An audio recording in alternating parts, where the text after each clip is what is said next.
Thank you very much indeed, Cloncorla.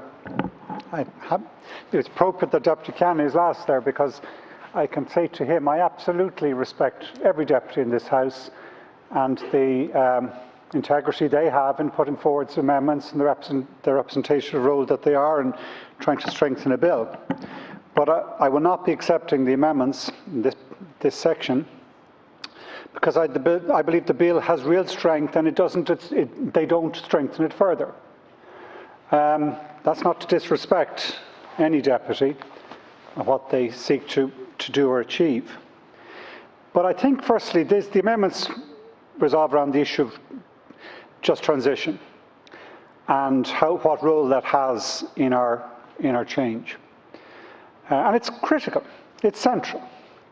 And I was trying to kind of give an example of that, I suppose. And what I might do, and this is no reflection of Deputy Naughton, who was involved back in the 2015 legislation, but it was reflecting of the climate, maybe the political climate that existed at the time. In the introduction to that bill, which was precursor to this bill, it was quite succinct introduction, and this amendment relates to the introduction. And that bill was to the purpose of pursuing a transition to a low-carbon, climate-resilient and environmentally sustainable economy. Whereas the introduction we have in this new bill, and this is just a reflection of a change that has occurred. It's similar with transition to a climate-resilient, biodiversity-rich and climate-neutral economy by no later than the year of 2050. That's critical. But also, and thereby to promote climate justice. At the centre of this introduction, and right through this bill, is the understanding that climate justice has to involve a social as well as ecological transition, a just transition.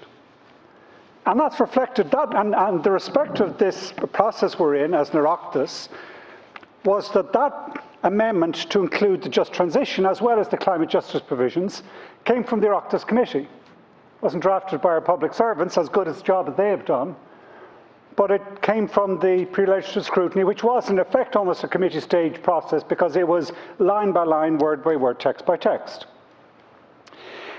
And the reason I mentioned, just for Deputy Naughton, why that year 2050 is important, because that's another thing that has changed since 2015, a profound change, is that we have the Paris Climate Agreement. And the strength of this bill, and this is a very strong piece of legislation, which is why it's difficult in terms of getting amendments, because every single line, every single word over the last year has been teased out and thought about at real length. But the key wording, and I go back to the committee stage debate we had at that, in this legislation, is the requirement that what we do is consistent with the Paris Climate Agreement. That's where the legal structure exists. And that, again, referring back to the need for climate justice, not just the international justice, which is central to that, recognising that those who've done most to cause the problem have the greatest responsibility to solve the problem. But as we define, as Deputy Collins pointed out, in our own definition of climate justice, it does also have to recognise that it involves a sharing of the burden here and protecting the most vulnerable persons here. And in our definition and in our attention to the requirement of just transition, that it's those communities who are most potentially affected who have to be cared for most. That is centre stage right through this bill. Deputy Collins has come in, and we can get heated and passionate about this, and Deputy Collins, you missed maybe what I was saying earlier on, I absolutely respect, and your engagement with the people in West Cork communities who seek to mend, I differ in terms of whether the particular amendments would strengthen or not, but that's a matter that you can do. But we will not make this transition if there isn't a sense that it's for everyone. It's for every single person, every single community, and no one will be talked down to, and no one can or would be or will be ignored. I'm particularly attentive to the farming community in that regard because Deputy Canny, I've been talking to them as well, and they're concerned. And I'm particularly concerned that the existing system we transition out of is not a just transition system at the moment, or it's not just for farming, because we don't have young people going into it, and we are losing farmers, and we need to change. The farming community were particularly concerned in recent meetings I had with them was the wording around the sinks. It's not just the sources. Can we get paid for the sinks?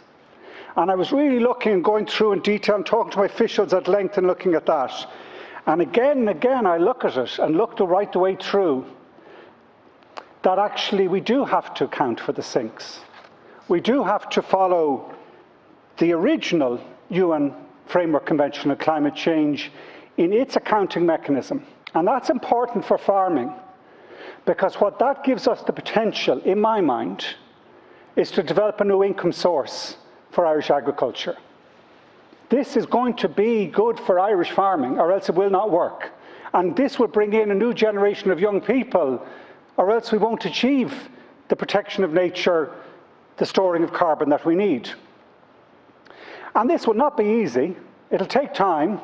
It'll take, one of the reasons why there's pressure in terms of getting this bill through is because we do want to include this year. We don't want to wait another year.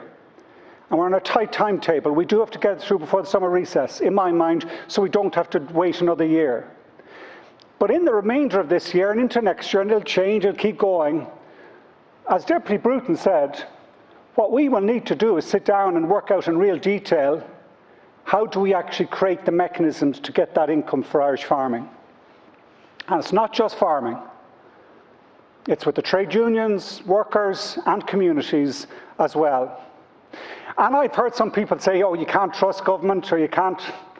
Well, this bill will apply even if there's a change in government. The future Parliament can always change it, but I don't think they will, because the whole world is going to be going in this direction, and we will not want to shy away from the opportunity that will arise. But the trust in this is in the detail. We can't legislate here. This is setting out the structure, putting climate justice at the centre of everything we do, of how you actually set a target and then set government to start considering how we do it. And it is government.